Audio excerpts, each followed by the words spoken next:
Mali'yi alacağız. Eriyen Türklük değil, yalnızca dağlar olacak. Onları topyekun yok edeceğiz.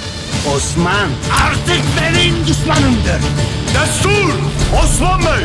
Oğul ve Yakup, işleri daha zor olacak. अस्सलामुअलैकुम दोस्तों, मेरा नाम मोहम्मद तौहीद बादशाह है और आज हम कुर्रलुश उस्मान की किस्त नंबर 143 के ट्रेलर के बारे में बात करेंगे। तो चलिए वीडियो का आगाज़ करते हैं। जैसा कि आप सब जानते ही हैं कि कुर्रलुश उस्मान की किस्त नंबर 143 का ऑफिशियली ट्रेलर रिलीज़ कर दिया गया है और यकीनन आप सभी ने देख भी लिया होगा। और वाकई में मज़ा तो अब आएगा ड्रामे को देखने में, क्योंकि 131 किस्त से लेकर 142 किस्त तक ओरहान बे और अलाउद्दीन बे की लव स्टोरी पर फोकस किया गया था। लेकिन बुराक ओज़वेद की उस धमकी के बाद एक एक्शन भरा ट्रेलर नशर किया गया। तो ये देख कर के आने वाली किस्त में क्या होने वाला है, पहले इस पर बात करते हैं। तारीख के मुताबिक शहंशाह आंद्रोनिकोस ने उस्मान बे की बढ़ती हुई फतूहात को रोकने के लिए, मंगोलों से अपने इत्तेहाद को मजबूत करने के लिए उसने अपनी बेटी शहज़ादी मारिया को इल्हानी सल्तनत के हुक्मरान उलजैतो खान के निकाह में दे दिया और बदले में उलजैतो खान ने आंद्रोनिकोस से वादा किया और वादे के मुताबिक उलजैतो खान ने अपने 30,000 सिपाही बाज़ंतीनी सल्तनत की तरफ रवाना किए, जिनकी जिम्मेदारी ये थी कि वो बाज़ंतीनी सल्तनत के सूबे पिटिनिया के कई बाज़ंतीनी शहर जिन पर उस्मान बे ने कब्ज़ा कर लिया था उन्हें आज़ाद करवाएं। और उस वक़्त उन 30,000 सिपाहियों ने उस्मान बे के लश्कर को बड़ा नुकसान पहुंचाया था। लेकिन उस्मान बे की तरफ से भी मंगोलों और बाज़ंतीनियों को काफ़ी नुकसान हुआ था, और वो ये था कि उस्मान बे ने निकिया के करीब बाज़ंतीनी करकुक किले को फतह कर लिया था। तो उसका मतलब ये हुआ कि पहले हमें करकुक किले की फतह दिखाई जाएगी और फिर तरानोस किले पर तवज्जो दी जाएगी।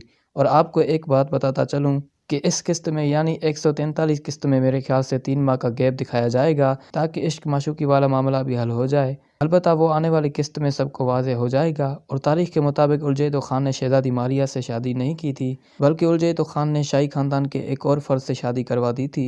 और इस बात को मद्देनज़र रखते हुए कि शायद गोरकुल खान को शाही ख़ानदान का कोई फ़र्द दिखाया जाए, और इस हिसाब से कहानी कुछ इस तरह भी हो सकती है कि उलजैतो खान शहज़ादी मारिया को गोरकुल खान के लिए मुनासिब समझेगा और उनको शादी करने का हुक्म दे देगा।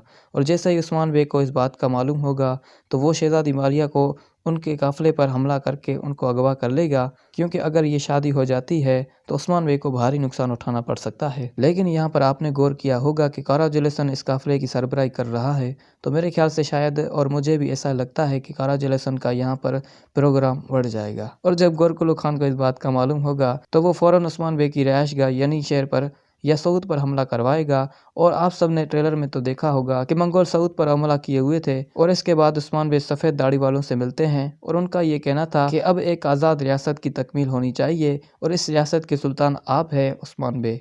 अलबत्ता उस्मान बे का ये कहना था कि मंगोल और याकूब बे हमारे मामलात में मज़ीद मुश्किलात का शिकार होंगे। और जेरकोताय के हवाले से भी बहुत सी खबरें झूठी बता रहे हैं लोग कि जेरकोताय वाकई में गद्दार हो चुका है, जिस वजह से कबूतर के ज़रिए याकूब बे को खबर दे रहा है। लेकिन मेरे ख्याल से ऐसा बिल्कुल भी नहीं, क्योंकि पिछली एपिसोड्स में हमने देखा कि उस्मान बे ने जेरकोताय को माफ़ कर दिया था और उन्हें बमसी साहब की तलवारें भी दी थी। हाँ, शायद ये ज़रूर हो सकता है कि उस्मान बे ने ये हुक्म दिया हो जेरकोताय को कि तुम मेरे सुल्तान बनने की खबर याकूब बे को दोगे, तो जेरकोताय ने वैसा ही किया। उसने ये खबर याकूब बे तक पहुँचा दी हो। ज़्यादा इम्कान तो इसी बात के हैं। खैर, और कोनूर बे और शहज़ादी मारिया के बारे में भी अफवाहें गर्दिश कर रही हैं कि क्या कोनूर बे और शहज़ादी मारिया की शादी होगी, तो मेरे अंदाज़े के मुताबिक ऐसा होना मुमकिन हो सकता है। वैसे इसके बारे में आप सबको क्या लगता है, यह आप हमें कमेंट सेक्शन में ज़रूर बता दीजिएगा।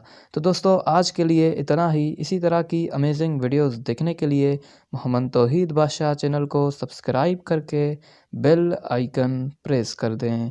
अल्लाह हाफ़िज़।